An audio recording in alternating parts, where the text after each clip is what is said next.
السلام علیکم، میں اسماعیل۔ آج کے واقعے میں ذکر کرنے جا رہی ہوں بی بی فاطمہ کا، امام حسین کا، امام حسن کا اور مولا علی کا۔ حضرت فاطمہ نے منت مانگی کہ بچے ٹھیک ہو جائیں گے تو 3 دن کے روزے رکھوں گی۔ اللہ پاک نے بچوں کو شفا عطا فرما دی، اور یہ تھی کربلا کی ٹریننگ۔ امام حسین اور امام حسن کی عمر 7-8 سال کی تھی۔ حضرت علی رضی اللہ تعالیٰ عنہ فرماتے ہیں، جب میں نے دیکھا کہ میرے بچے روزے سے ہیں تو میں کہیں سے جو لایا۔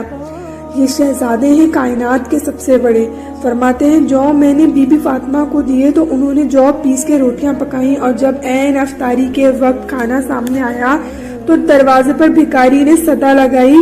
بھکاری دروازے پر آیا اور اس نے صدا لگائی کہ اے میرے رسول کے گھر والوں، کئی دنوں سے روٹی نہیں کھائی۔ عین اس وقت بھکاری نے کھانے کے لیے صدا لگائی جس وقت بس انتظار ہوتا ہے کہ بس اذان ہو جائے اور روزہ افطار کرے۔ حضرت علی اور حضرت فاطمہ نے شہزادوں کی طرف دیکھا تو امام حسین سب سے چھوٹے شہزادے تھے۔ انہوں نے سب سے پہلے کھانے والے برتن اٹھائے اور کہنے لگے، اماں میں نہ دے کر آ جاؤں؟ حضرت فاطمہ رش کرنے لگی۔ مصطفیٰ صلی اللہ علیہ وآلہ وسلم کے نواسے باہر گئے اور بھکاری کو کھانا باہر دے آئے، پھر اپنے حصے کا۔ اللہ فرماتے ہیں انہیں بڑی اشد ضرورت تھی، پھر بھی وہ دوسروں پر حصار کر دیتے تھے۔ کھانا باہر امام حسین دے کر آ گئے، پانی سے روزہ کھولا، کھجوریں کھائیں، پھر سویرے اٹھے، کھجوریں کھائیں اور روزہ رکھ لیا۔ شام آئی، پھر حضرت علی جو لائے۔ حضرت فاطمہ نے جو پیسی روٹیاں پکائیں۔ 2 دنوں کی بھوک تھی، پر مالک تو بڑا بے نیاز ہے، آزمانے پر آئے تو اس رنگ میں بھی آزماتا ہے۔ عین افطاری کے وقت دروازے سے آواز نکلی تو مانگنے والے نے کہا، بھوکا بھی ہوں، یتیم بھی ہوں، یتیم ہوں۔ حضرت فاطمہ کہنے لگی، یتیم کا پیٹ بھرنے میں ذرا بھی دیری نہ کرنا۔ کھانا پھر باہر چلا گیا، یتیم کا پیٹ بھر دیا گیا، پھر پانی سے روزہ کھولا، کھجوریں کھائیں۔ یہ شہزادے ہیں، شہزادے، یہ 2 جہاں کے شاہ ہیں، پاس کچھ رکھتے نہیں، 2 جہاں کی نعمتیں ہیں ان کے خالی ہاتھوں میں۔ پھر کھجوریں کھائیں، پانی پیا۔ تیسرے دن پھر افطاری میں روزہ رکھ لیا، سحری بھی، سویرے پھر اٹھے۔ تیسرا دن ہے۔ ہماری مائیں کبھی ہمیں بھوکا رہنے نہیں دیتی۔ ہماری مائیں بیمار بھی ہو جائیں تو روٹی پکا کے دیں گی کہ میرا بیٹا، میرا لال کہیں بھوکا سو نہ جائے۔ اور مصطفیٰ کی بیٹی سے زیادہ بچوں سے کون پیار کر سکتا ہے؟ اور 3 دن بھوکے بچے۔ تیسرا دن آیا۔ ہم میں سے کوئی ہو تو یہ کہے کہ چھوڑو، ان بھکاری کا تو کام ہی مانگنے کا ہے، تم لوگ اپنا پیٹ بھرو، رہنے دو ان کو، کام ہی ان کا یہی ہے۔ لیکن غور سے سنو، کربلا ایسے نہیں سجتی ہے۔ حضرت علی نے، بی بی فاطمہ نے تیاری کی، کربلا کی تیاری کی، اپنے بچوں کو پہلے سے کربلا کے لیے تیار کیا۔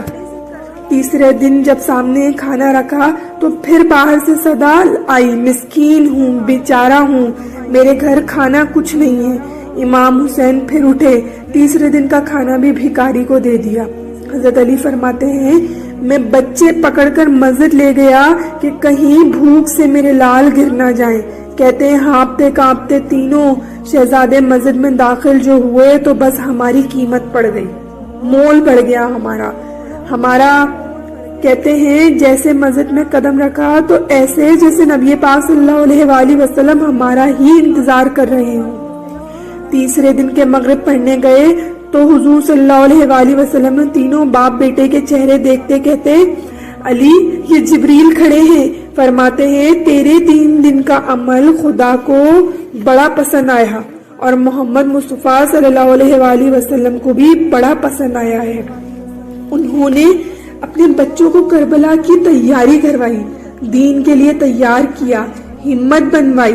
رسول پاک صلی اللہ علیہ وآلہ وسلم نے خود اپنی بیٹی کی تربیت فرمائی، شہزادی کی، دنیا کی سب سے بڑی شہزادی، جن کا نام لینے سے دل ٹھنڈا ہو جاتا ہے، جن کا نام لے لیں تو اللہ پاک دل کو سکون دیتا ہے۔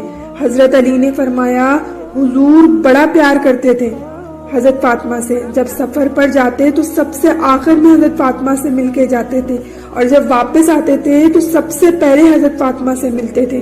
فرماتے ہیں ایک جہاد کے لیے حضور چلے گئے اور مجھے نائب بنا کر چلے گئے۔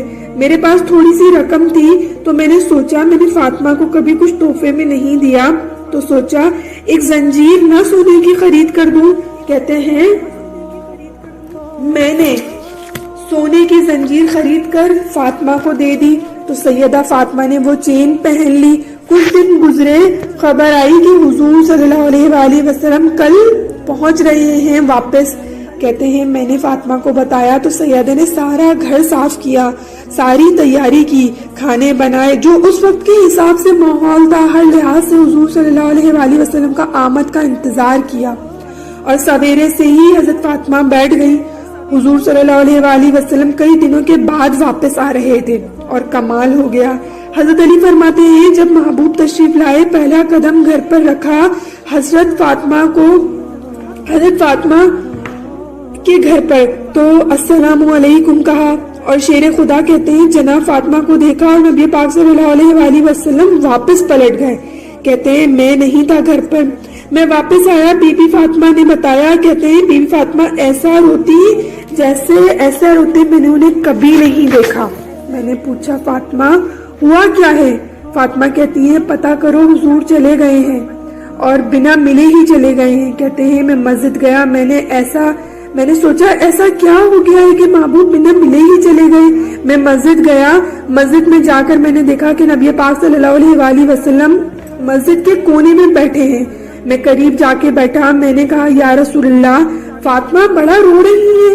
کہتے ہیں نبی پاک کے آنکھوں میں بھی آنسو آ گئے، حضور پاک بھی روئے اور کہتے ہیں نبی پاک صلی اللہ علیہ وآلہ وسلم نے پتہ ہے کیا فرمایا کہ یہ تربیت ہے کربلا کے لیے، یہ تربیت قربانی کے لیے، اس طرح کربلا نہیں سجتی ہے. نبی پاک نے فرمایا وہ میری بیٹی ہو کے سونا پہنتی ہے، ہر عورت کے لیے جائز ہے، کئی کلو بھی سونا پہن لے تو شریعت منع نہیں کرتی. حضور صلی اللہ علیہ وآلہ وسلم نے فرمایا میری بیٹی ہو کے سونا پہنتی ہے. اگر فاطمہ سونا پہنے گی تو امت کی غریب بیٹیاں کس کے طریقے پہ چلیں گی؟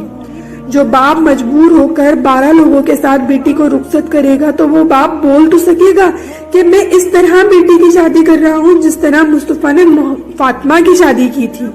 اگر فاطمہ بھی سونا پہنے گی تو پھر نقش قدم کیسے متعین ہوں گے؟ شیر خدا واپس آئے اور کہا فاطمہ تمہاری چین رسول پاک کو پسند نہیں آئی، یہ حقیقت ہے، یہ تربیت تھی قربانیوں کی، انہوں نے تیاری کروائی اہل بیت کی، اس لیے 3 دن بھوکے پیاسے بھی رہے کربلا میں تو انہیں کوئی فرق نہیں پڑا. اگر والدین ایسی تربیت کریں اپنے بچوں کی، اپنے بیٹوں کی، اپنی بیٹیوں کی، اپنی خواہشوں کی قربانی اپنی پسند کی چیزوں کی اللہ کی راہ میں قربان کرنے کی، اگر ماں باپ اپنے بیٹے اور بیٹیوں کو تربیت ایسی دیں تاکہ بیٹیاں سسرال جا کر کسی پریشانی میں بھی آ جائیں تو برداشت کر سکیں، ماں باپ اگر اپنے بچوں کی تربیت ایسی کریں تو کیا بات ہے. امام حسین کو شروع سے معلوم تھا کہ کربلا میں شہید کیے جائیں گے، اگر ہم ان کی قربانیوں کو یاد کریں تو ہمارے لیے زندگی کتنی آسان ہو جائے گی. امام حسن اور امام حسین تو جنت کے نوجوانوں کے سردار ہیں اور بی بی فاطمہ خاتون جنت ہیں. وہ لوگ چاہتے تو دنیا میں کیا نہیں مل سکتا تھا انہیں، تمام آسائشیں، تمام عیش و آرائش والی زندگی گزار سکتے تھے، لیکن یہ رسول کا گھرانہ تھا. دنیا کی ہر آرائش انہیں ملتی ان کے مانگنے پر، لیکن ہمارے نبی کے گھرانے نے دنیا کی آرائش و عیش و عشرت پر دین کو فوقیت دی. دنیا کا ہر غم چھوٹا ہے، ہر درد چھوٹا ہے کربلا کے درد کے سامنے. کوئی نہیں کہہ سکتا کہ میرا درد بڑا ہے، میرا دکھ بڑا ہے. یہ ہیں کربلا والے، یہ تھے اہل بیت و اطہار، یہ تھا رسول کا گھرانہ جنہوں نے دین کو فوقیت دی اور قربان ہو گئے دین کے لیے.